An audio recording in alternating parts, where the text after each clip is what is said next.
Votre responsabilité, notre responsabilité est éminente. Je me suis entretenu hier, il y a tout juste 24 heures, heure pour heure, par téléphone, avec notre collègue, le président de la Rada ukrainienne, M. Ruslan Stefanchuk. Je voudrais avant tout souligner le courage du peuple ukrainien, du président Zelensky,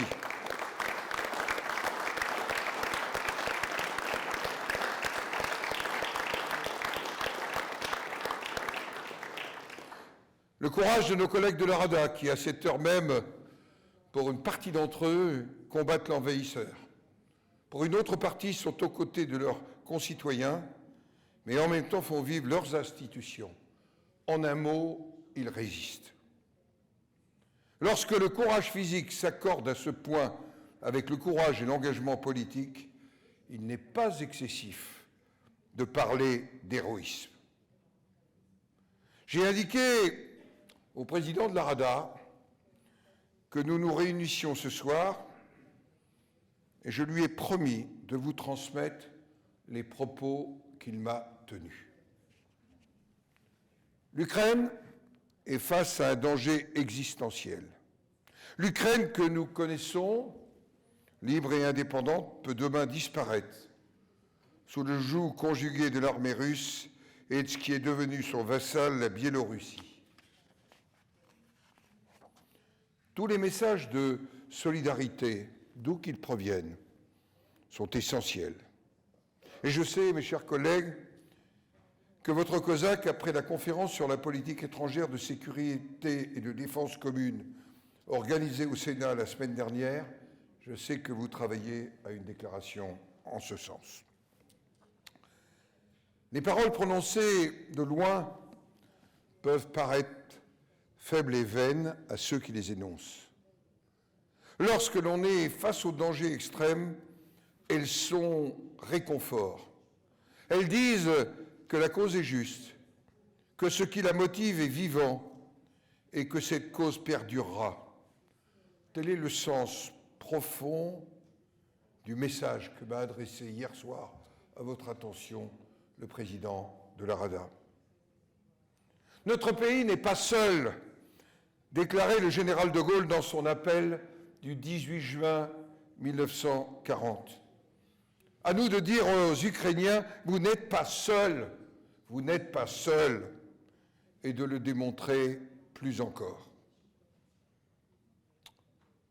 Le président Stefanchuk a formulé 4 demandes à nos parlements nationaux pour que nous puissions les relayer partout, auprès de nos opinions publiques, de nos gouvernements respectifs au sein de l'Union européenne, mais aussi dans les instances interparlementaires ou multilatérales. Bien sûr, beaucoup de ces décisions ne nous incombent pas directement parce qu'elles ne relèvent pas des prérogatives des parlements. Mais justement, il nous est permis d'en être les porte-voix, de leur accorder une forme de résonance et de donner à cet écho la force que nous octroie dans chacun de nos pays l'élection démocratique et la représentation de nos concitoyens. À travers nous, parlementaires de l'Union européenne, s'expriment 450 millions de citoyens européens. La première de ces demandes est la création de corridors humanitaires. Car ne nous y trompons pas, l'agresseur russe vise des populations civiles et terrorise les habitants. Comment prodiguer des soins lorsque les lits d'hôpitaux sont dans des caves, que l'eau et l'électricité sont coupées? Comment justifier que des écoles soient bombardées, que des civils en détresse soient pris pour cible? Il reviendra à la Cour pénale internationale de qualifier ces crimes. L'instauration d'un cessez-le-feu et l'ouverture de corridors humanitaires sont l'urgence. C'est la responsabilité des autorités russes qui sont les seuls agresseurs. La seconde demande du président de la Rada est l'instauration d'une zone d'exclusion aérienne en Ukraine, et elle se conjugue avec la troisième demande, le déploiement d'une force d'interposition.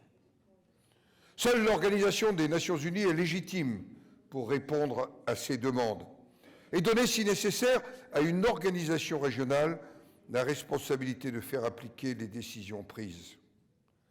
La zone d'exclusion aérienne répond aussi à un impératif humanitaire. J'interprète ces demandes comme la nécessité pour chacun de nos États et pour l'Union d'accentuer encore la pression sur la Russie afin qu'elle renonce à ses ambitions hégémoniques. Mais il faut en même temps préserver malgré tout des canaux de dialogue, y compris avec les autorités russes. À ce titre, je partage l'approche du président de la République française sur la conduite de notre diplomatie dans ce contexte. Oui, sur la conduite de notre diplomatie dans ce contexte, il ne peut y avoir de divergence d'appréciation de nature politique. Cette unité indispensable, le Sénat de la République française l'a exprimée le 1er mars dans une large unanimité. Vous êtes intervenu, Monsieur le Président, au cours d'un débat avec le gouvernement sur la décision de la Russie de faire la guerre à l'Ukraine. La 4e demande du président de la Rada nous concerne plus particulièrement, nous, Européens.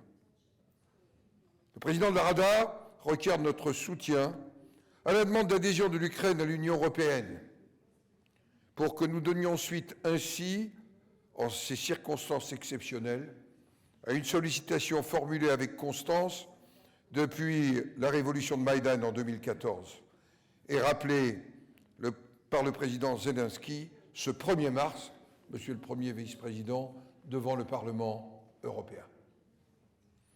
Il s'agit d'une décision grave, aux implications géopolitiques nombreuses, notamment à l'égard des pays qui souhaitent intégrer l'Union, ou des équilibres de sécurité en Europe à plus long terme. Des positions fermes ont déjà été adoptées. L'approfondissement de l'accord d'association de l'Union avec l'Ukraine, entré en vigueur de manière concrète depuis 2017. Oui, l'approfondissement de cet accord d'association est en cours, avec notamment l'intégration de l'Ukraine dans le marché unique. Le fait que l'Ukraine ne soit pas membre de l'Union n'a en rien fait obstacle à une mobilisation sans précédent en sa faveur, y compris par la fourniture d'armements létaux défensifs. C'est parfois, pour un certain nombre de nos États, une révolution copernicienne. Ces efforts devront être poursuivis et s'inscrire dans la durée. Il me semble que trois questions fondamentales sont posées à nos États membres. L'Ukraine est-elle un pays européen? Première question. La réponse est d'évidence oui, si l'on considère la géographie. L'Ukraine est située en Europe. L'Ukraine est-elle un État? Seconde question. La réponse est oui. La résistance qu'elle oppose le démontre si on devait en douter. C'est le révisionnisme russe qui nie l'existence historique de l'État ukrainien. Troisième question. L'Ukraine actuelle respecte-t-elle les valeurs de l'Union en les promouvant? Point d'interrogation. Pour répondre à cette question, j'en poserai une autre. Qui d'entre nous, au cours des 3 dernières décennies, a pris les armes pour défendre sur son sol les valeurs de liberté et de démocratie?